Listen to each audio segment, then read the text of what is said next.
place in his 11 years rule.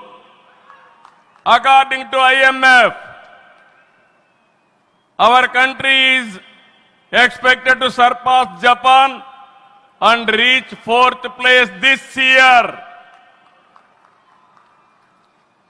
It will also surpass Germany and reach 3rd place by 2027.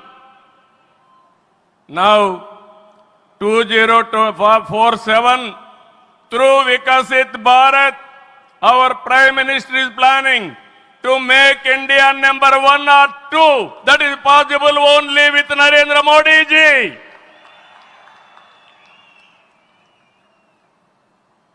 With Modi ji model, welfare, development, empowerment, a new India is emerging.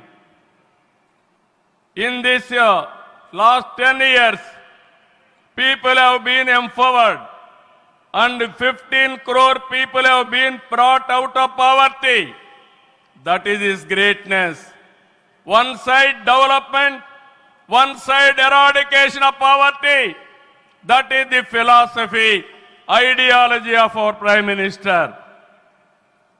Recently, always what all you talk is keeping nation first, not individual interest, anybody personal interest, only national interest.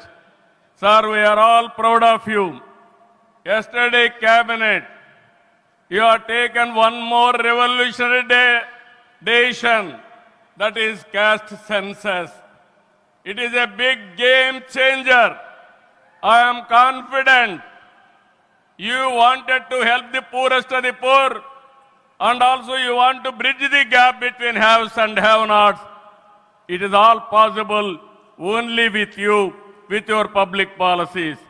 I am very happy by announcing this. India is safe. India will become developed nation under his leadership. ఈ సందర్భంగా ఇక్కడికి వచ్చినప్పుడు మనందరం గుర్తుపెట్టుకోవాల్సింది 2024 ఎన్నికల్లో మీరందరూ ఓట్లు వేశారు. నరేంద్ర మోడీ గారి పైన ఉండే నమ్మకం, తెలుగుదేశం, జనసేన, నేను, పవన్ కళ్యాణ్ గారు కలిసి పనిచేసి రాష్ట్రం మొత్తం తిరగబడింది. 94% హిట్ రేట్ వచ్చే పరిస్థితి వచ్చింది. ఆర్థిక వ్యవస్థ అగమ్యగోచరం, ఏం చేయాలనో తెలియని పరిస్థితి. నేను 4వ ముఖ్యమంత్రి, కానీ ఎటు చూసినా ఆఘాతమే. అలాంటి సందర్భంలో వెంటిలేటర్ పైనున్న ఆర్థిక వ్యవస్థకి కేంద్రం, వ్యక్తిగతంగా నరేంద్ర మోడీ గారు ఆక్సిజన్ ఇచ్చారు. ఇప్పుడిప్పుడే రికవర్ అవుతున్నాం, వెంటిలేటర్ నుంచి బయట వచ్చాం. ఇంకా కొన్ని రోజులు సహకారం వస్తే ఒక బలమైన ఆర్థిక వ్యవస్థగా ఆంధ్రప్రదేశ్ని రూపకల్పన చేస్తామని హామీ ఇస్తున్నాం. 2014 రాజధాని లేని పరిస్థితిలో మనం పాలన ప్రారంభించాం. విభజన వల్ల ఉన్న రాజధాని తెలంగాణకు వెళ్ళినప్పుడు మనం రాజధాని లేకుండా బయట వచ్చాం. అమరలింగేశ్వర స్వామి ఆలయం కొలువైన పుణ్యభూమిగా, శాతవాహనుల రాజధానిగా, బౌద్ధుల ఆత్మహత్య కేంద్రంగా, కృష్ణమ్మ తీరాన విరసిల్లిన అమరావతిని రాజధానిగా ఎంపిక చేసుకున్నాం.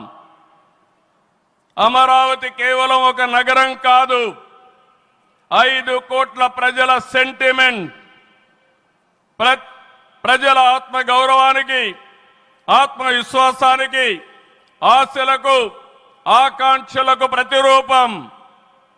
ప్రపంచంలో ఎక్కడా లేని విధంగా 29,000 ఎకరాలు, 29,000 మంది రైతులు, 34,000 ఎకరాలు భూమి రాజధానికి ల్యాండ్ పోలింగ్ కింద ఇచ్చారంటే ఒక భారతదేశానికే కాదు, ప్రపంచానికే ఇది ఒక చరిత్ర.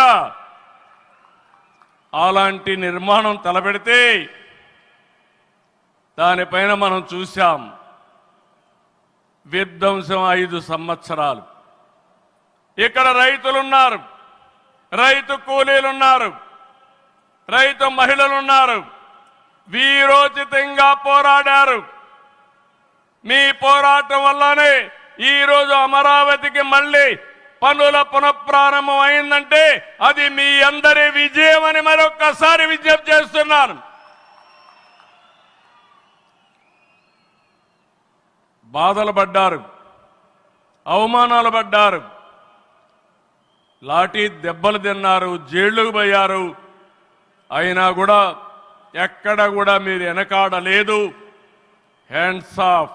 ఇలాంటి ఉద్యమాన్ని నా చరిత్రలో ఎప్పుడూ చూడలేదు, మళ్ళీ చూస్తానని కూడా నమ్మకం లేదు. అలాంటి ఉద్యమం చేసిన ఉద్యమకారులందరికీ సెల్యూట్ చేస్తున్నా.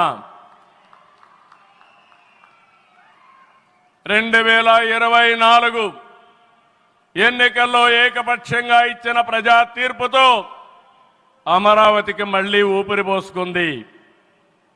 10 నెలల్లో సవాళ్లను అధిగమించి కేంద్ర సహకారంతో మోదీజీ ఆశీస్సులతో అమరావతి